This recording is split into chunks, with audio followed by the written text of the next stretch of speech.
The river flowed slow and heavy that evening, its dark waters carrying the smell of wet earth and pine.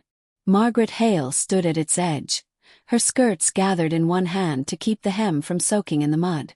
She had come for water, as she did every evening before dusk, when the air cooled and the world felt quiet enough for her to breathe. She had lived alone in the small cabin by the bend for nearly 2 years, ever since her father's passing. The village lay 3 miles east, but Margaret preferred the solitude of her little patch of land. People there spoke too much, about the war, about politics, about things she neither trusted nor cared to discuss. Out here, there was only the rustle of wind through the sycamores and the steady heartbeat of the river. Tonight, however, the rhythm of her routine broke. As she crouched to fill her bucket, something caught her eye upstream, a shape tangled in the reeds near the shallows. At first, she thought it might be a deer carcass, washed down by the current, but the movement was too deliberate. The shape shifted, struggled, then stilled again. Margaret's breath hitched. She set the bucket down and stepped carefully along the muddy bank, her boots sinking into the soft ground. As she drew closer, the figure came into focus. A man slumped forward, half in the water. His uniform, torn, mud-streaked, marked him as a soldier, though she couldn't tell which side he belonged to. Blood, dark against the fading light, soaked the fabric across his ribs. "Sir." Her voice was barely above a whisper, as if speaking too loudly might shatter what little life remained in him. He stirred at the sound, his head lifting just enough for their eyes to meet. Even through the grime and exhaustion, his gaze was sharp, urgent.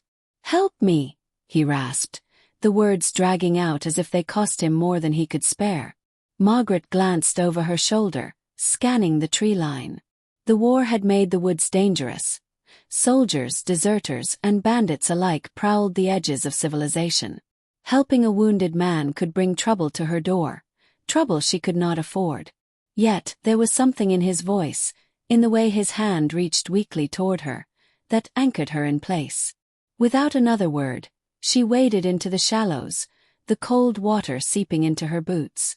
The soldier was heavier than she expected, his body limp but tense with pain. She hooked her arms under his and pulled with all her strength, gritting her teeth until they both collapsed onto the grass. His breathing was ragged, shallow. "They can't find me," he muttered, eyes fluttering shut. "Who?" she asked, but he didn't answer. Margaret hesitated only a moment before hauling him to his feet, guiding his stumbling steps toward her cabin. Whatever danger followed him, it would have to wait. For now, this stranger needed saving, and she was the only one here to do it. The last light of day slipped behind the hills as they crossed her threshold, the door closing on the river's quiet song.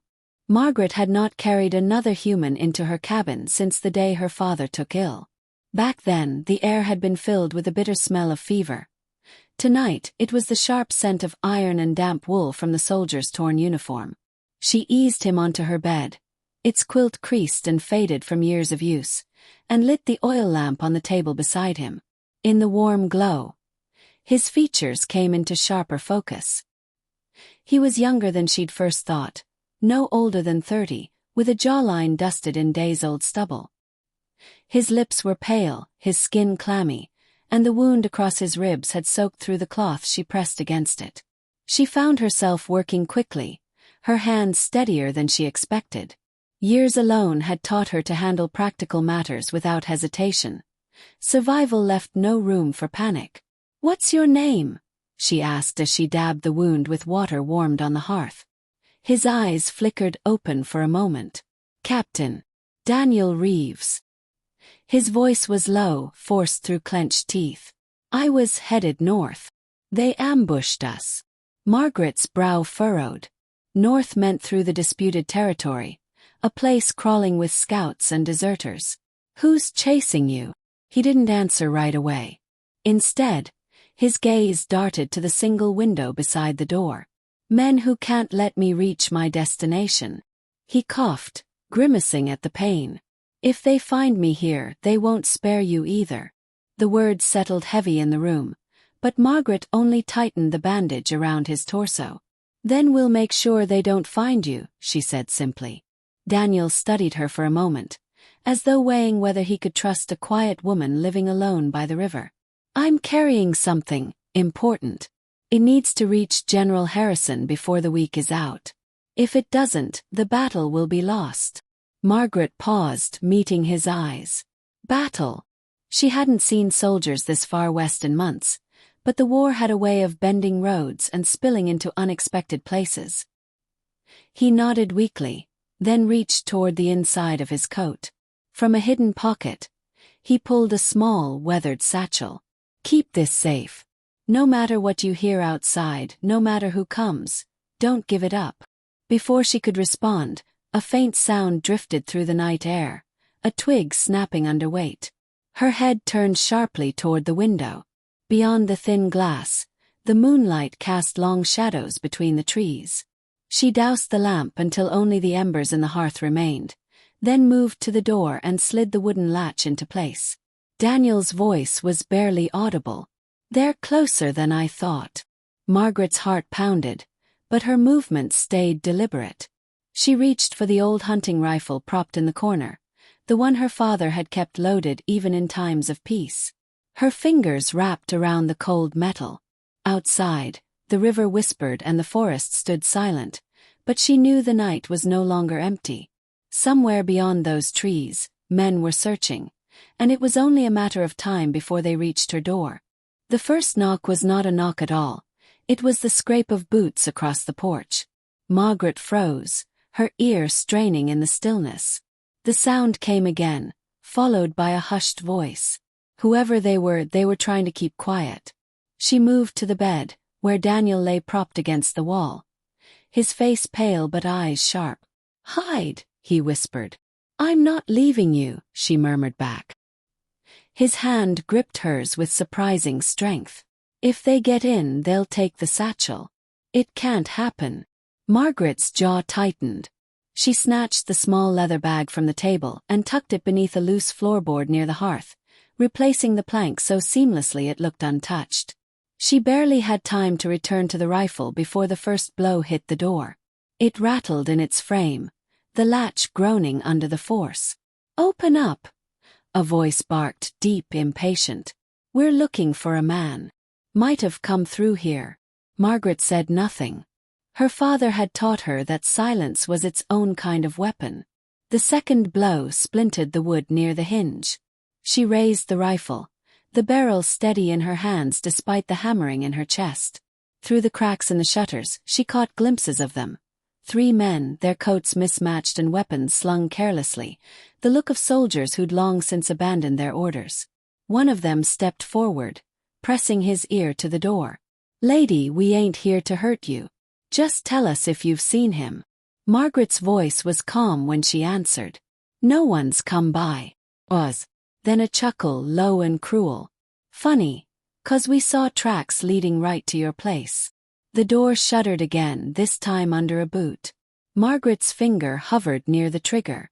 She could feel Daniel watching her from the bed, could almost hear the unspoken warning in his gaze. If she fired, the gunshot would bring more. But then, just as the wood seemed ready to give way, another sound drifted in from the trees. A sharp whistle, followed by the thundering of hooves. The men on the porch stiffened, glancing over their shoulders. One cursed under his breath. "Riders," one hissed. "We're out of time." They backed away from the door, their boots crunching through the frost as they vanished into the woods.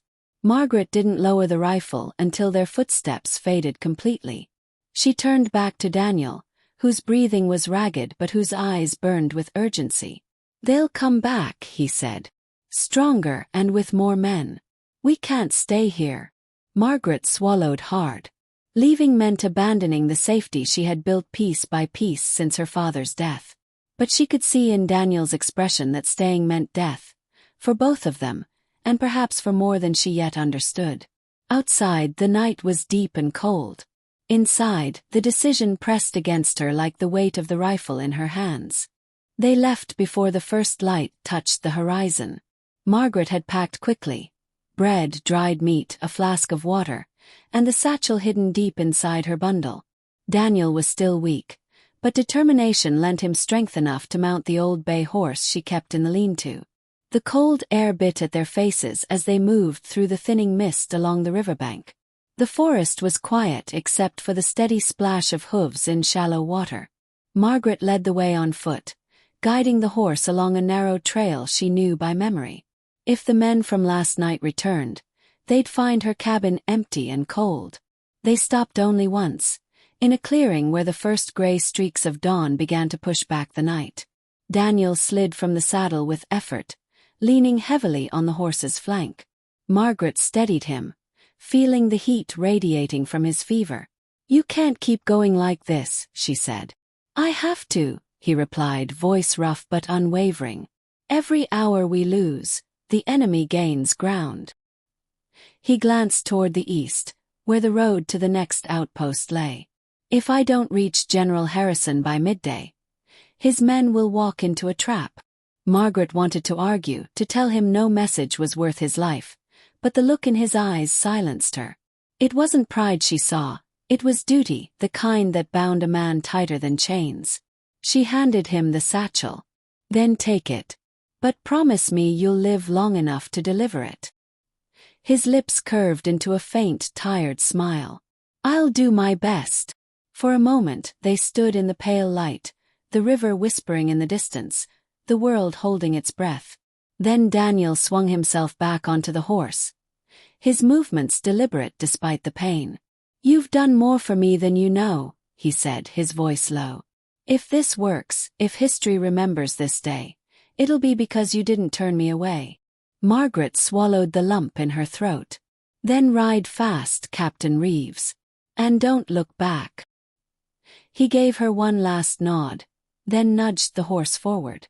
The sound of hooves quickened, fading into the forest. She watched him go until he disappeared behind the rise, the morning sun finally breaking over the trees. The clearing felt suddenly empty, the air heavy with the absence of what had just been. Margaret knew she'd likely never see him again, but the thought didn't sadden her. She had done what was right, even if it meant inviting danger to her door. Later she would hear rumors of a battle turned in the Patriots' favor, of a captain who arrived just in time with orders that saved hundreds of lives. But in her mind, Daniel Reeves would remain the man she found by the river, half drowned and fading, who rode off at dawn carrying the weight of a nation's hope. And she would never tell a soul how close history had come to ending on her doorstep.